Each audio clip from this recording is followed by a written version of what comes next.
Some people are going to say I'm gloating, guys. Yes, I am gloating. I'm not gloating because I'm happy that the CCP are taking over the world. By no means. I'm gloating because I predicted this would happen. I know some of you did as well.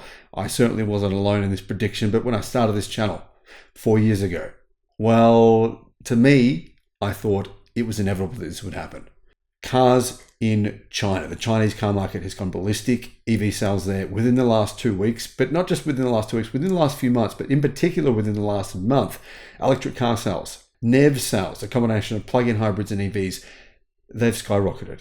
Now, if you're new to the channel, a plug-in hybrid, Toyota does sell them, but the majority of Toyota's hybrids are not plug-in hybrids. They're simply old school hybrid cars. The Chinese are not interested in those. That's why Toyota sales are shrinking significantly in China, because the Chinese are like, well, why would we buy those old cars, right? We want basically new high-tech plug-in hybrids, new high-tech electric cars.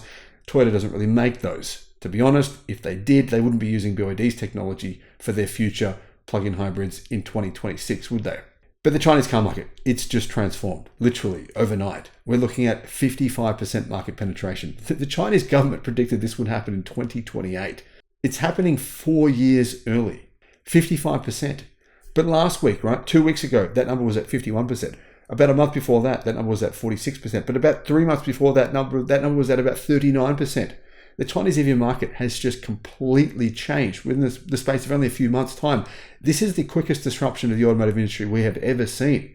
There is no data that I can see from the last 50 years that shows disruption anywhere, anything like this, where the automotive industry worldwide has drastically changed. Well, when you say the automotive industry worldwide, what I'm saying does make sense, because 1 in 3 cars sold worldwide is sold in China. So the Chinese car market is 33% of the world's entire car market. And that means if the Chinese car market completely changes, so does the world car market. Why does the world car market change? Well, because the largest exporter of vehicles now is China, right? It's China that exports the most cars, not Japan anymore.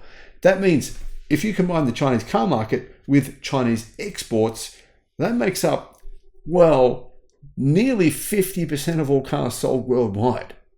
This is a revolution. And I know a lot of people here, particularly in Australia, I know there's a lot of Americans, I know there's a lot of people who hate this. They are so angry. They are bitter. They are, wow. When you see the stuff they're saying, they're so deluded and they're so emotional. They're afraid of change. They're the kind of people that, when they saw a computer, they probably thought it was evil. It was trying to capture them and send them into another universe or something like that. And they tried to never use a computer. But my friends, the future is here. These sales in China over the last 2 weeks are staggering. Hello, welcome to the channel. I'm Sam Evans. You're watching the Electric Viking. Guys, it's great to have you with me. What an incredible transformation. Now, no, I'm not gloating about the fact that, yes, the Chinese will take a lot of jobs away, but let's be honest, that was going to happen anyway. It doesn't matter whether it's China or someone else, because the means of production is changing. Robots will make future cars. Humans won't be involved at all. Within the space of 20 years, it would be mental to hire a human being. We are frail. We work 9 to 5. We complain. We get unions involved, and those unions, like right now in America, they try to force zombie factories to reopen that make internal combustion cars that no one wants. That's literally what the union's trying to force Stellantis to do. Mental, like that's the kind of stuff that's just crazy, right? If you own a company and you can get robots to do the same job at a much more efficient, they're much cheaper, they don't complain, they go, don't call in sick, all that stuff. You would, come on, your competition's doing it. You have no choice. So yes, sorry, human jobs will be lost in massive numbers. Anyhow, China, their car market. Looking at the numbers here, they are truly staggering from the last 2 weeks. Retail, right? 500,000 plug-in hybrids and EVs have been sold from August the 1st to the 18th. So basically over a 2-week period, right? That's an increase versus the same period last year of 36%. 36% versus last year. It means now that approximately, when it comes to retail sales, 58% of all cars sold in China are either EVs or plug-in hybrids that can be obviously used as an EV. This is the end. This is literally the end of legacy automakers in China. Within only a few years' time now, General Motors, Most legacy automakers will be forced out of China. Whether they go bankrupt or they leave in other ways, I don't know. But honestly, have a look at the best-selling EVs and plug-in hybrids in China. The top 20. Almost none of them are made by legacy automakers. None of them are Toyotas. None of them are Nissans, that's for sure. None of them are made by Ford, by General Motors.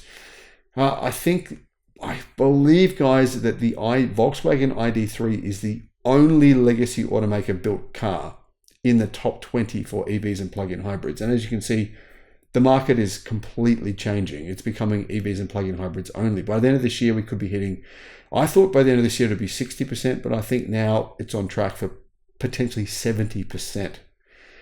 I think it's sort of like that thing, guys, where people go, wait a minute, we're all buying smartphones. Look at those idiots over there buying, those old Blackberries and Nokia 3310s with buttons all over them. Really, guys, why are you doing that? Why are you doing that? And they're looking and going, oh, I didn't realize. You're right, these aren't very good, are they? And realizing they can buy a smartphone for the same price. And smartphones, well, yeah, they're pretty damn impressive, right? Same thing goes for Chinese EVs, for Tesla EVs. They are actually quite a long way ahead of the majority of legacy automakers. And that's why legacy automakers, who's Audi using for their future EV platform? SAIC's platform, right? SAIC. I didn't think they were that good, but SAIC Motors. LM Motors is owned by SAIC. They'll be using their platform. Audi. The Volkswagen Group, they're using an old Xpeng G6 platform that's been around for years. Xpeng have moved on. They've got a newer platform now that has a structural battery pack and two large gigacastings at both ends that mean 300 parts are now a single part. Or actually, 300 parts are now two parts. Wow. The industry is just transformed. Who are the winners? Who are the losers? Well, obviously, we've already mentioned who the losers are, but who are the winners? Well, the Chinese automotive industry are. Yes, most of them are selling at a loss. It's true, but they will consolidate and they will have market share and they are getting a lot of sales. And it does mean EVs are improving. The prices come down as a result of this bloodbath.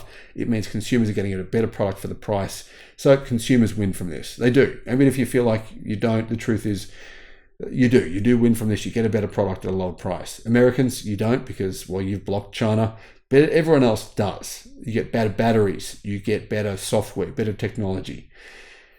So this means companies like BYD, like Geely and Zeekr, like potentially companies, maybe even NIO, but Xpeng, companies like these Chinese car companies, they are taking over. Then you've got companies like Huawei. Who would have thought Huawei would be selling more than 10,000 EVs every single month, only months after they launched their only ever EV. There are numerous Chinese car manufacturers bringing out new EVs that are incredibly good.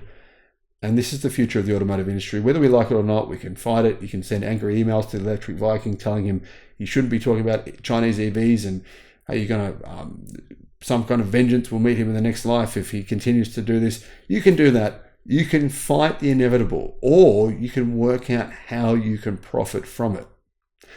I do think there are ways to profit from it. And I have one very good idea on how I think you guys can do this and how I think I can do this. So I'll share that with you within the next few days.